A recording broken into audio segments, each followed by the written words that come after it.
10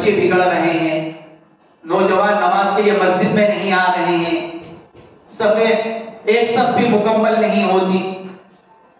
اگر ہم غور کریں تو اس کے اندر کمی کس کی نکلے گی؟ ہماری اپنی. محنت کرنے والے باہر محنت کر رہے ہیں اور ہم اندر غفلت ہیں. اس لیے میرے دوستوں، بزرگوں اور بھائیوں، ہم اپنی ذمہ داری کا احساس کریں. اور ذمہ داری کا احساس یہ ہے کہ ہم یہ سوچیں کہ میں اپنی مسجد کے اطراف میں جو مسلمان مرد اور عورت ہیں، میں ان کو کیا فائدہ پہنچا سکتا ہوں. خیر الناس من ينفع الناس. سب سے بہتر آدمی کون؟ جو لوگوں کو فائدہ پہنچائے. وَأَمَّا مَا يَنفَعُ النَّاسَ فَيَمْكُثُ فِي الْأَرْضِ. قرآن کہہ رہا ہے جو لوگوں کو نفع پہنچاتا ہے اللہ اس کو جما دیتا ہے، جماتا ہے. آپ دیکھیں گے جو امام حضرات اس پر محنت کرتے ہیں خالص اللہ کے لیے، اپنی آخرت کو سامنے رکھ کر جو محنت کرتے ہیں اخلاص کے ساتھ، پھر ان کے خلاف اگر پورا ایک ماحول بھی بن جائے پھر بھی کیا ہوتا ہے؟ وہ مسجد میں جمے رہتے ہیں. کیوں؟ وَأَمَّا مَا يَنفَعُ النَّاسَ فَيَمْكُثُ فِي الْأَرْضِ. لیکن اگر ہم اپنے آپ کو مسجد تک محدود رکھتے ہیں تو ذرا سا ہمارے خلاف کوئی ایک آدمی کھڑا ہوا اور وہی ہماری مسجد سے نکلنے کا بہانہ اور ذریعہ بن جاتا ہے. کیوں؟ ہمارا باہر والوں سے کوئی رابطہ ہی نہیں، کوئی تعلق ہی نہیں ہے. اس نے ہمارے خلاف باہر محلے میں ایک بات کہی تھی، 10 نے اس کو قبول کر لیا. 10 آدمی فوراً قبول کر لیتے ہیں حالانکہ وہ کتنا ہی جھوٹا کیوں نہ ہو، لیکن 10 آدمی اس کو اس لیے قبول کر رہے ہیں کیونکہ ہمارا ان 10 سے رابطہ نہیں ہے. ہمارا رابطہ صرف ان 10-15 آدمیوں سے جو نماز پڑھنے کے لیے مسجد میں آ رہے ہیں. اب وہ بیچارے 10-15 تو ایک طرف اور پورا محلہ ایک طرف. لیکن اگر ہم اپنی ذمہ داریوں کا احساس کر کے ذرا مسجد سے باہر نکلے اور ان کی دینی تعلیم اور تربیت کی فکر کریں تو پھر قرآن کا فَيَمْكُثُ فِي الْأَرْضِ. اللہ جماتا ہے، پھر پاؤں نہیں اکھڑتے آدمی. اس لیے میں عرض کرنا چاہ رہا ہوں، میں نے کہا ہم اپنے آپ کو مسجد کے مصلی تک محدود نہ رکھیں، بلکہ باہر نکلیں.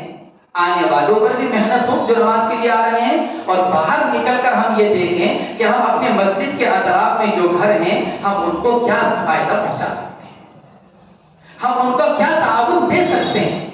آج ہمارے اپنے مزاج کی وجہ سے ماحول یہ بنا ہوا ہے مسجد کے باہر کا امام ہمارا محتاج ہے، امام ہمارا محتاج ہے. ہم رکھیں گے تو رہے گا، ہم چاہیں گے تو جائے گا، ہم کھلائیں گے تو کھائے گا، ہم پلائیں گے تو پیے گا، ہم اس کو کچھ دیں گے تو ضرورتیں پوری کرے گا. یہ ایک عام ماحول بن چکا ہے. کس وجہ سے؟ ہماری اپنی سستی کی وجہ سے، غفلت کی وجہ سے یا کوتاہی کی وجہ سے. لیکن اگر ہم باہر نکل کر لوگوں کو فائدہ پہنچائیں تو پھر لوگ یہ سوچیں گے کہ امام ہمارا محتاج نہیں بلکہ ہم اس امام کے محتاج ہیں.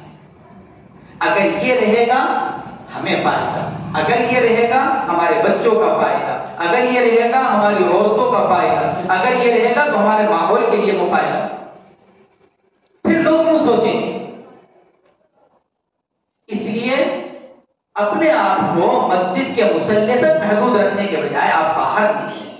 باہر نکل کر سب سے پہلا کام تو کیا کریں؟ آپ لوگوں کے نکاح اور نماز جنازہ میں شرکت کریں، چاہے آپ کو نہ پڑھانا ہو. ہم یہ سوچتے ہیں ہمیں جب پڑھانا ہوگا تو جائیں گے، اگر مجھے نکاح پڑھانا ہے تو میں جاؤں گا، اگر میرے لیے نماز جنازہ اگر میرے لیے کہا گیا ہے تو میں جاؤں گا، ورنہ کون جائے؟ امام کو چاہیے اپنے محلے کے اطراف میں نکاح اور نماز جنازہ میں شرکت کا اہتمام کرے، بشرطے کہ وہاں غیر شرعی امور کا ارتکاب نہ کیا جا رہا ہو. یہ تو بنیادی چیز ہے. چاہے ہمیں نہ پڑھانا ہو, ہمیں نکاح نہیں پڑھانا لیکن ہم جائیں گے, ہمیں نماز جنازہ نہیں پڑھانی لیکن ہم جائیں گے. جب آدمی خوشی میں اور غم میں شریک ہوتا ہے, سامنے والے کی طبیعت پر نفسیاتی اثر پڑتا ہے. بھئی امام صاحب میرے غم میں شریک ہیں, امام صاحب میری خوشی میں شریک ہیں. اس لیے ایک کام تو یہ کریں, اور دوسرا کام یہ کریں کہ اپنے مقتدیوں کو اہل سنت والجماعت کے عقائد سکھائیں. یہ اس وقت کی بنیادی چیز ہے, عقائد کا بدلانا. میں یہ نہیں کہہ رہا ہوں کہ اعمال پر بات نہ کریں. دیکھیں آپ سب حضرات ماشاءاللہ امام ہیں, ہفتے میں ایک دن تو بہرحال بیان ہوتا ہی ہوگا جمعے کے دن, ورنہ عام دنوں کے اندر بھی موقع ملتا ہی ہوگا. ایک تو آپ کے مساجد میں آنے والے مہمان علماء کرام ہوتے ہیں, آپ نے کسی کو دعوت دے کر بلایا, وہ کیا, وہ تو وقتی طور پر آتے ہیں, اپنے موضوع پر بات کر کر چلے جائیں گے, ان کے تو اپنے موضوع ہوتے ہیں. لیکن ہم تو چونکہ مستقل کے امام ہیں, مستقل کے ہمارے بیانات ہیں, ہمارا مسئلہ یہ ہے کہ ہمارے علماء کرام اور ائمہ کرام جو بھی بیان کرتے ہیں عمومی طور پر 99% وہ صرف اعمال کے اوپر ہوتے ہیں. اعمال کے اوپر, نماز, روزہ, زکات, حج, صدقہ, خیرات اور ایک دو مضمون عنوان اور لے لیے جائیں, انہی کے اوپر بولا جاتا ہے. بے شک ضروری ہے وہ بھی, لیکن اس سے زیادہ ضروری ہے عقائد کو بتانا. ورنہ 20-25 سال کا نمازی جس نے ہماری نماز روزے پر تقریریں سن رکھی ہیں, وہ گمراہ جماعتوں سے متاثر ہو کر ان کا اعلی کار بن جاتا ہے. تو اس کو بتائیں گے, ہم نے کبھی اس کو عقائد بتلائے نہیں, کبھی ہم نے اس کو بتلایا ہی نہیں ختم نبوت کے بارے میں, علامات قیامت کے بارے میں, نزول مہدی اور نزول عیسیٰ علیہ السلام کے بارے میں. پتہ ہے ہمیں سے کب کس نے تقریر کی ہوگی؟ کوئی ان کا تکا نکل آئے, انکار نہیں. اس کا نقصان کیا ہوتا ہے کہ جتنی وہ گمراہ جماعتیں جو اسلام کا نام لے کر کام کر رہی ہیں, ان کو موقع مل جاتا ہے آپ کے نمازیوں کو اچک لینے کا.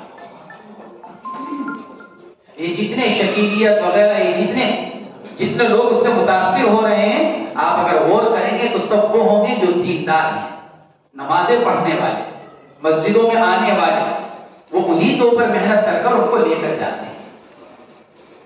جتنی گمراہ جماعتیں ہیں ان کی محنت کے دو میدان ہیں, اگر آپ غور کریں, ایک مسجد اور دوسرے ہمارے عصری ادارے, اسکول, کالج, یونیورسٹیاں. جتنے گمراہ افراد ہیں, جتنے گمراہ جماعتیں ہیں, یا تو ان کی ساری محنت وہاں ہو رہی ہوگی یا ان کی محنت مسجد کے اندر آنے والوں پر.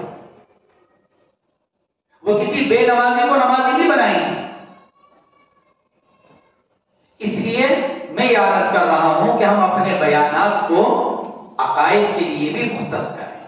ہم اپنے بیانات میں عقائد کو بولیں, بتلائیں, تاکہ ہمارے لوگوں کو عقائد کا پتہ چلے اور صحیح باتیں ان تک پہنچیں, تاکہ اگر کوئی غلط آدمی آ کر ان سے عقیدے کے بارے میں کوئی بات کرے تو آپ کا بتلایا ہوا اس کے کام آ جائے. ورنہ تو وہ تو وہی سمجھے گا, اچھا میرے امام صاحب نے تو مجھے کبھی بتلایا ہی, اچھا میرے مولوی صاحب نے تو کبھی اس طرح کا کوئی تذکرہ کیا ہی نہیں. اس کو اگر آپ دیکھیں گے تو 99.5% بلکہ 100 لگا لیجیے, لوگوں کو عقائد کا پتہ نہیں ہوتا. اس لیے آپ اپنے بیانات میں اہل سنت والجماعت کے عقائد کو بولیں اور ان کو بتلائیں, تاکہ وہ اپنے عقائد پر پختہ ہوں, اسلامی عقائد پر پختہ ہوں. جب وہ خود پختہ ہوں گے تو ان کی اولاد پختہ ہوگی. یہاں تو گھر میں ہمیں نہیں معلوم, ہمارے بچوں کو کیا معلوم ہوگا, اور ہمارے بچے جا بھی رہے ہیں وہاں تعلیم حاصل کرنے کے لیے جہاں کفر و شرک بھرا ہوا ہے. اب وہ آ کر کچھ کہتا ہے بچہ, جو وہاں اسکول میں کالج میں جو کچھ ہوتا ہے جو ان سے کرایا جاتا ہے, اب باپ کو خود نہیں کچھ پتا کہ یہ اسلام کے خلاف ہے, ماں کو خود نہیں پتا کہ یہ اسلام کے خلاف ہے, تو اس کو تنبیہ نہیں کرتے. بچے آ کر تو اپنے ماں باپ سے بتلاتے ہیں, چھوٹے بچے آ کر بتلاتے ہیں کہ آج اسکول میں کیا ہوا. ہر بچہ آ کر بتلاتا ہے اپنے ماں باپ کو کہ آج اسکول میں کیا ہوا. اب ماں باپ کو خود نہیں معلوم کہ یہ اسلامی عقیدے کے خلاف چیز ہے، وہ تو خاموشی اختیار کر لیتے ہیں. بچہ سمجھتا ہے کہ ٹھیک ہے کوئی غلط تو ہے نہیں، وہ اسی پر آگے بڑھتے چلے جاتے ہیں. اس لیے موجودہ جو دور ہے، اس وقت جو احوال ہیں، اس میں بہت زیادہ ضروری ہے کہ ہم خود عقائد کو پڑھ کر، سمجھ کر، اور پھر ان کو آسان لفظوں میں، یہ بنیادی چیز ہے کہ جو آپ کے سامنے بیٹھے ہوئے ہیں نا، ان کی علمی اور ذہنی سطح کے اعتبار سے بات کریں. جو بیٹھے ہوئے ہیں آپ کے سامنے، علمی اصطلاحات سے ہٹ کر اور دقیق اور باریک باتوں سے ہٹ کر موٹی موٹی باتیں آپ ان کے سامنے بیان کریں. کوئی بہت دقیق اور باریک باتیں بیان کرنے کی ضرورت نہیں کہ جس میں وہ خود الجھ جائے. مجھے یاد آیا مولانا منصور احمد صاحب نعمانی رحمت اللہ علیہ نے اپنا واقعہ لکھا ہے کہ بڑے حضرت عثمان الیاس صاحب رحمت اللہ علیہ کے زمانے میں جب وہ مرکز میں رہ گئے نظام الدین بڑے حضرت جی کی خدمت میں، تو پرانی دلی ان کو بیان کے لیے لے جایا گیا. کسی نے دعوت دی ان کو مسجد میں، مولانا منصور نعمانی صاحب رحمت اللہ علیہ وہاں بیان کرنے کے لیے تشریف لے گئے. جب بیان کر کر واپس آئے تو بڑے حضرت جی رحمت اللہ علیہ نے معلوم کیا عثمان الیاس صاحب نے، مولوی صاحب کیا بیان کیا، کس عنوان پر بیان کر کر آئے؟ اور مولانا منصور نعمانی صاحب نے اپنا عنوان بیان کیا کہ حضرت میں نے کس عنوان پر بات کی. فرمایا مولوی صاحب موٹی موٹی بات کرتے ہیں. پھر آیت پڑھی والذین اجتنبوا الطاغوت ان یعبدوها وانابوا الی اللہ لهم البشرى فبشر عباد. بڑے حضرت جی نے یہ آیت پڑھی اور یہ آیت پڑھ کر پھر ارشاد فرمایا مولوی صاحب اس آیت پر بیان کرتے اس لیے کہ امت کو تو یہ بتلانے کی ضرورت ہے کہ آخرت کیا چیز ہے. یہ کہا بڑے حضرت جی رحمت اللہ علیہ. یعنی عوام کے سامنے تو ہم موٹی موٹی باتیں اللہ اور اللہ کے رسول کی معرفت کی، قبر کی، موت کے بعد کی زندگی کی، عقیدے کی، ہم ان موٹی موٹی باتوں کو بیان کریں تاکہ وہ ہم سے سیکھیں. وہ ہمارے پاس سیکھنے کے لیے آتے ہیں. یقین کیجئے ایک کتنا ہی بڑا عالم اور مولوی آپ بیان کرنے کے لیے بلا لیں، آپ کے نمازیوں میں سے 60-70% اٹھ کر چلے جائیں گے. لیکن اگر امام خود یوں کہے گا ذرا بیٹھے رہنا 5 منٹ بات کرنی ہے، ایک نمازی بھی اٹھ کر نہیں جائے گا. سمجھا؟ ایک نمازی بھی نہیں جائے گا. الا یہ کہ واقعات کسی کو مجبوری ہو تو بات دوسری ہے. امام کا یہ اثر ہوتا ہے. آپ کسی شیخ الحدیث کو بٹھائیں گے اٹھ کر چلے جائیں گے بہت سے لوگ، پتہ نہیں کتنے لمبی بات کریں گے، کیا کریں گے، کون ہے. لیکن جب امام یوں کہے گا کہ 5 منٹ بات کرنی ہے، سب بیٹھے ہیں، مقتدی حضرات سب بیٹھے ہیں. اس لیے میں نے عرض کیا کہ مسجد ہماری محنت کا ایک وسیع میدان ہے اور مقتدیوں کی شکل میں ہمارے پاس طلبہ موجود ہیں. ہم ان کو سکھا سکتے ہیں، بتلا سکتے ہیں، ان کی دینی تربیت کر سکتے ہیں، ان کو دین کا علم دے سکتے ہیں اور ان کے واسطے سے آپ ان کے گھروں